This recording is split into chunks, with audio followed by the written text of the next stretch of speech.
Hey, what's going on, guys? Welcome to the Growth-Minded Contractor Show. This is your host, Ryan Groth. It's good to be with you guys. And I have a fun guest here, Paul Parnell. Paul and I met actually at a men's father. Everyone there's got similar faith and they're in business and their fathers. And we met at this mastermind event and he was just breaking into the roofing industry. And I was like, oh, we should talk. Let's get to know each other. What are you up to? How can I help you? And so we've been connected on LinkedIn ever since. Super active on LinkedIn is Paul. And he actually has a pretty interesting background before getting into marketing and roofing. Father of four, and we share some kind of old roots ministry type stuff. Which, for those of you guys did not know, I've been in some ministry circles for most of my adult life and really enjoy it. And Paul was as well. So I just wanted to skip to a little bit of that because we probably won't get into much of that on the podcast. But Paul, welcome to the show. Thanks, Ryan. Super excited to be here. Yeah, glad you're here, man. We're going to talk about marketing and some of the things you see and you believe, and the things you work on with your clients, as you are a service provider to help contractors like roofers, increase their lead flow and grow their business. So, welcome to the show. Tell everybody kind of a little bit about the founding story of Level Up, roofer marketing, and where you're coming from, where you're calling in from, where's home, all that. Totally. Thanks. Yeah.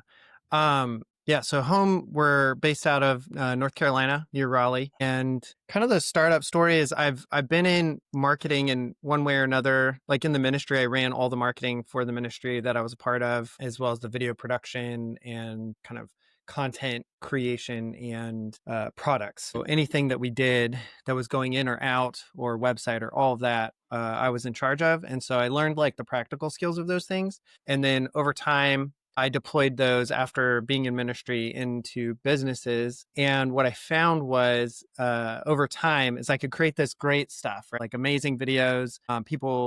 We'd bring in multiple cameras, we'd have actors, all this different stuff. But at the end of the day, they wouldn't have any deployment strategies. And so that led me to learning more and more about ads and SEO and how do we actually get people to see the things that we're doing? Because that's I can make the best thing ever, but if nobody sees it, it's not creating ROI for my clients. And that really bothered me. I'm super just want my clients to win. And so it's like the idea of making them this beautiful, golden statue, and then it's hidden in a back room. I'm like, no, you can't do that. We have to figure out how to put this in a place where it works for your business. And so that led me into kind of more growth marketing, the strategic side, figuring out where are people's clients, what's an offer, how to package it all together into a way that generates revenue.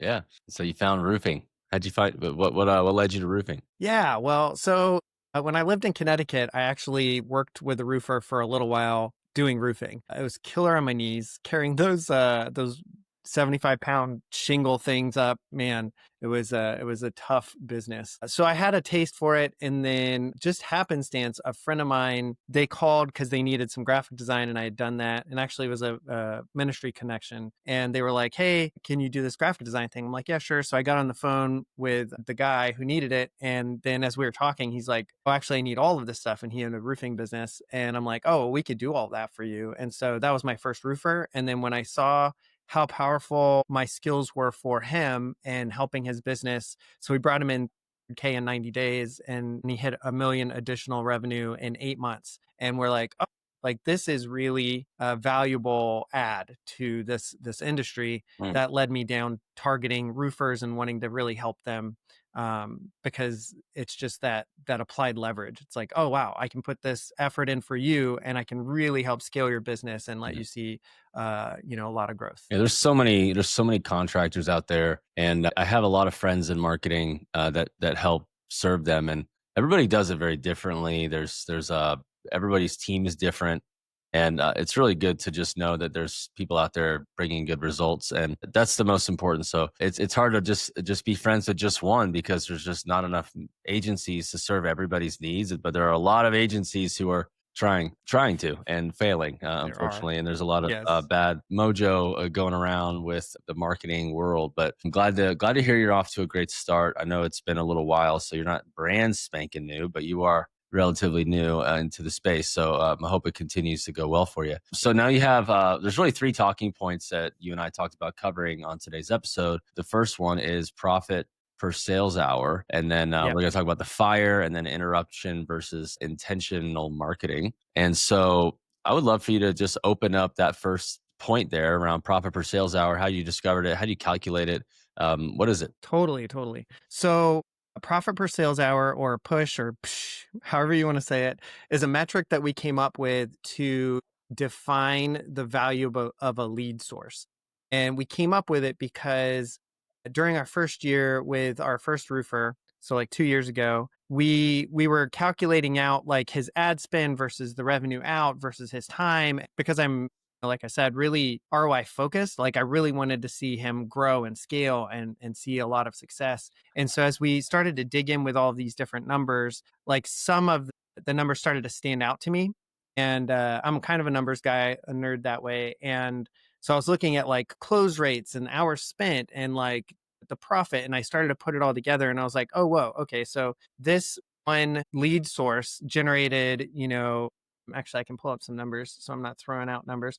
So like for instance, and this is like a month breakdown, like Angie's List generated him 80K. We're like, great. Okay. SEO generated 40K. We're like, awesome.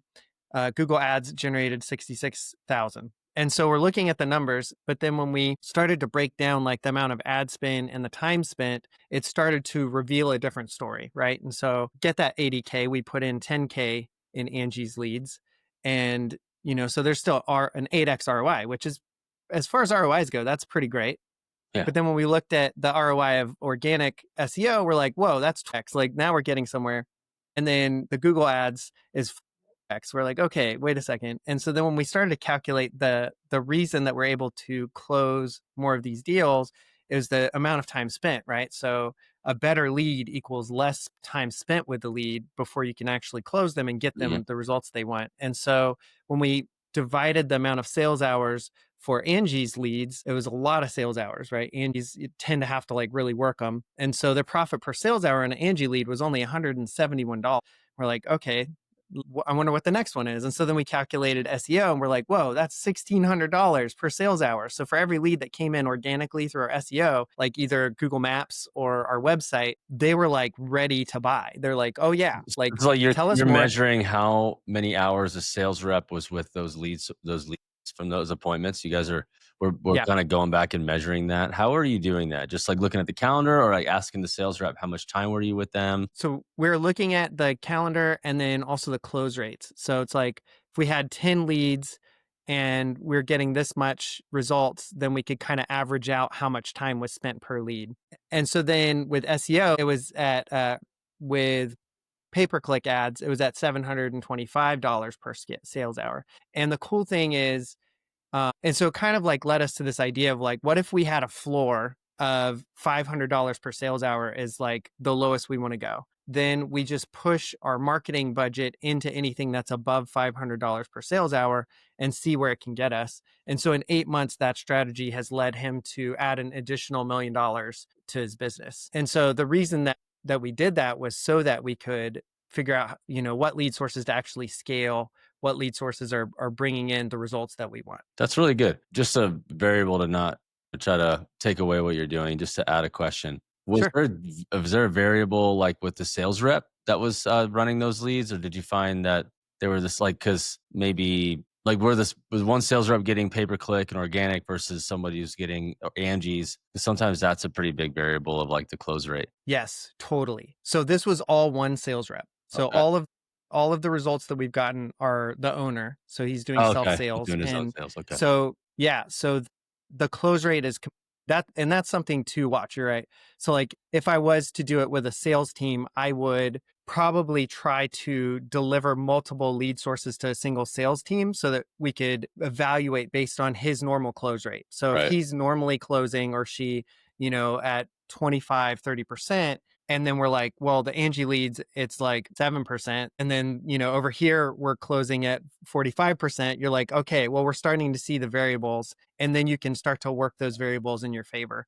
And sometimes, like, it's not to say you want to completely get rid of lower close rate leads or lower profit per sales hour lead sources. If you're trying to scale like the maximum, then you might want both of those things. But you just know, like, okay, like this is our main lead source over here where we can put, like, for instance, Google Ads. I can completely control the amount of leads I get based on the amount of money I'm putting in, more Mhm. or less. And so, like, I can continue to put money there, but then Google SEO and Google Maps, I can't control, like, spigot on that. So I can't, like, just crank it up because it's like a slow thing over time. And so we're building both of those things simultaneously, getting the now leads and getting the future leads by building that SEO. Awesome, man. That's great. I love that insight, and I love how you took it a layer deeper. And I love how you have a case study there with the owner, and it'd be interesting to see what you would do with a team of 3 or 4 or 5. But yeah, nonetheless, that's an awesome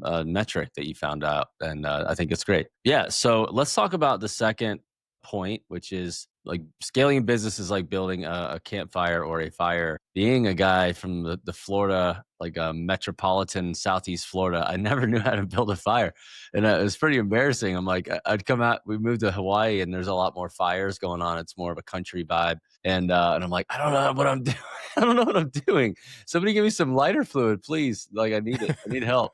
I don't know how to build this thing. So that's probably how a lot of businesses feel when they're trying to build a business. They're like, I don't know how to get this thing going without like some artificial lighter fire starter. But Yeah. let's talk about that. You have the businesses that are like building a fire, and we want to build a healthy, sustainable, long burning fire. What does that look like for a business? And tell us that story. Yeah, sure. So actually, this came to me just this morning as I was kind of chewing on things. I was reading this book, Scaling, The Science of Scaling by Ben Hardy. Yeah. I'm He reading that book has right written now a too, bunch of actually. Great book.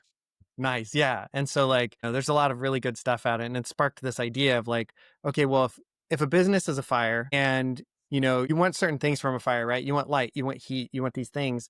How do you get these things? Well, first of all, you've got your fuel, right? Your wood or whatever source you're using. And it's that source, a good source or a bad source. And so my thought was like, okay, well, that's like your offer, right? So if your offer is the same as everybody else's offer, you've got a tough offer to sell, right? So if you're selling roofs and you have a terrible, warranty, and you have no perks and you have no customer service and you're just literally competing on price, it's always going to be way more challenging. And if you're able to up the value of your offer, it just makes selling so much easier. Yeah. And so if you've got a good offer, that's good wood, right? And so you continue to work on your wood, get better wood over time. Hmm. But if your offer sucks, it's like trying to burn a brick. You're just not going to do it very well.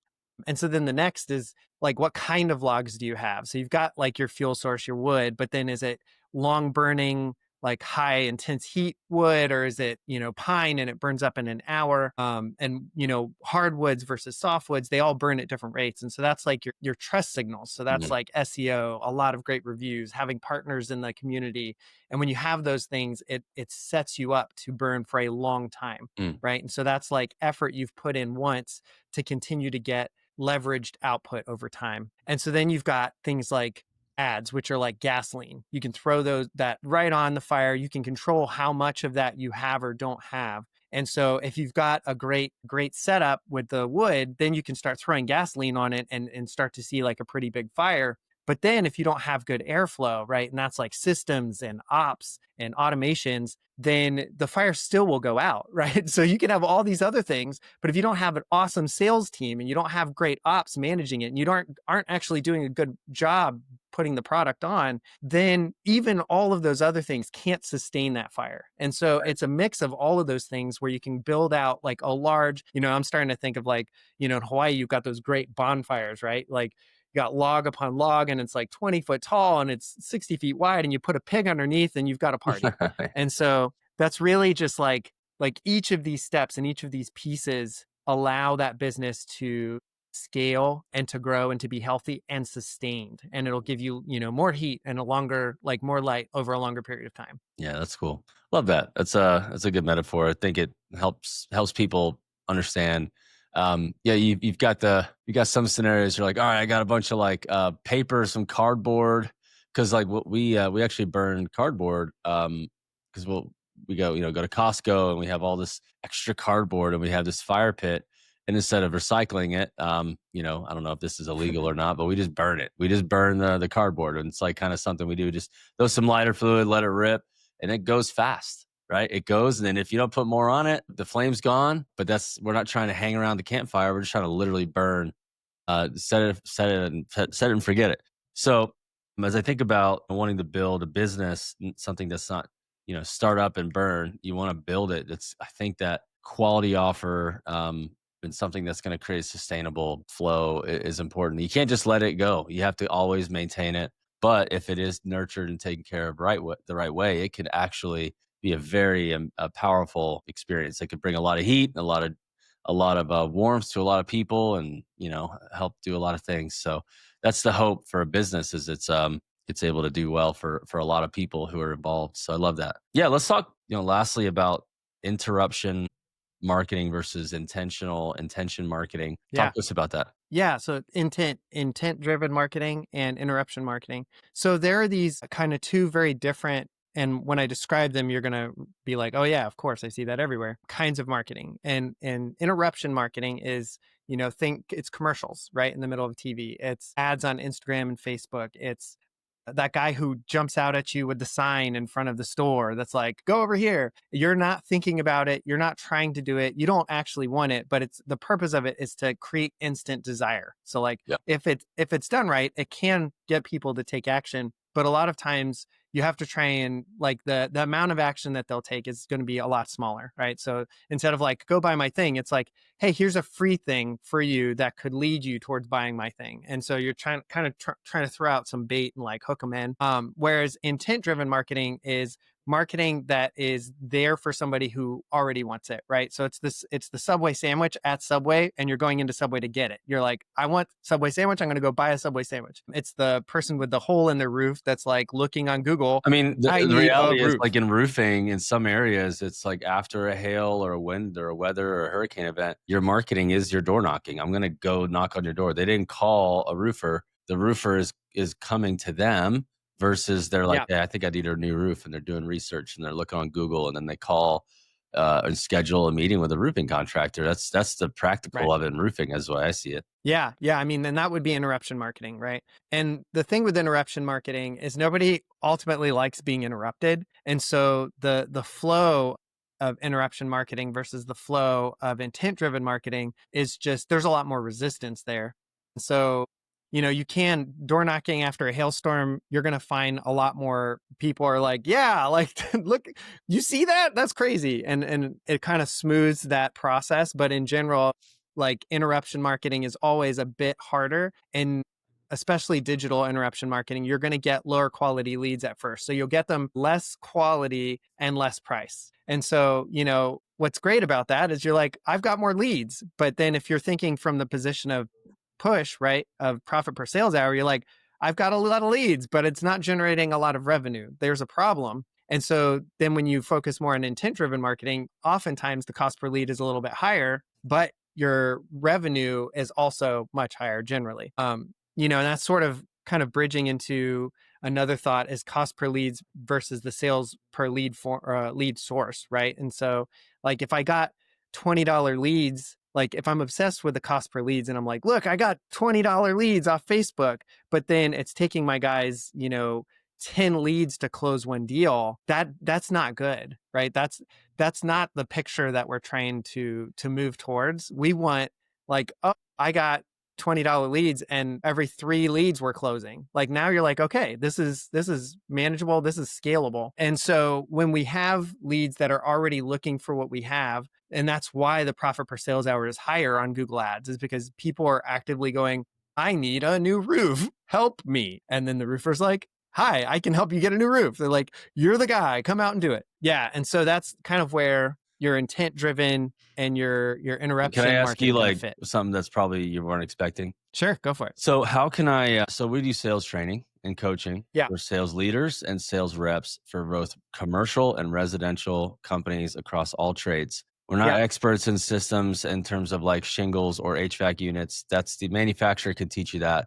But in terms of salesmanship, sales professionalism, leading a professional team, growing and scaling the sales organization, That's where we come in and we do it for you, or we teach you how to do it. So what I find is that a lot of my marketing has been interruption marketing. We've had to like Mm, disrupt somebody's current thought pattern. And I'm wondering, how does one go about getting more intent-based marketing like me? Like, what would you recommend for somebody who's like, how do we go about marketing in such a way where someone's like looking for, hey, I need some sales management help, or I need a sales, I need better sales processes. How would you recommend someone like me going about that with like the modern day roofer or the modern day contractor?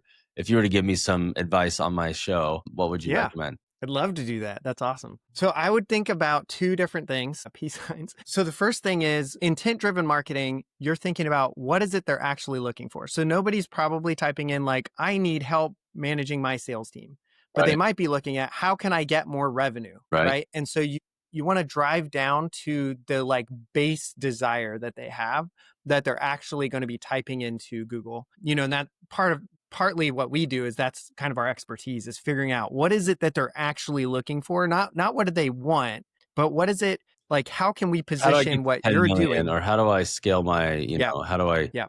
yeah, how do I get to 10 million in revenue, or how do I get to 25 million in revenue? That's a lot. Yeah. Okay. And so I think, and there's kind of two things you can do there that are really valuable. So one is you can find and create those resources that are going to tell them the thing that they're searching for. And usually with what you're doing, I would probably create some sort of awesome high value free content, right? Sure. And then I would put that on all of those keywords. And what's great is what you're doing even right now. You're putting this podcast on YouTube. YouTube is actually both an interruption marketing platform and an intent driven marketing platform. Hmm. And so by titling your, like even this, if you titled this episode and you're like, how to make more money from your lead source, right? Or something like that, that somebody might be searching, then it's going to start filling that into Google because Google's owns YouTube. Right. And so by creating content that your people are looking for specifically that solves one problem that they're really feeling. So one thing might be like, a salesperson might be your entry point in a lot of these businesses. And it might be like, how do I get my close rate up? Right? Something really simple. And then you just focus on that, giving them value. And then you're like, now move them to send something to their sales manager, like something that's shareable. So you're like, how to work with teams to do whatever.